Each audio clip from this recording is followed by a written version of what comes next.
సముద్రంలో ఒక ప్రమాదకరమైన బండ ఉండేది. అలలు ఎగిసిపడుతుంటే ఆ బండ కనిపించేది కాదు. చాలా ఓడలు దాన్ని ఢీకొని నాశనమయ్యాయి.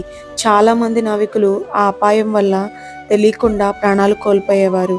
ఒక మంచి మనిషి ఇలా ఆలోచించాడు. బండ దగ్గర ఒక గంటను పెడితే ఆ గంట శబ్దం చేస్తే అందరూ ఎలర్ట్ అవుతారని.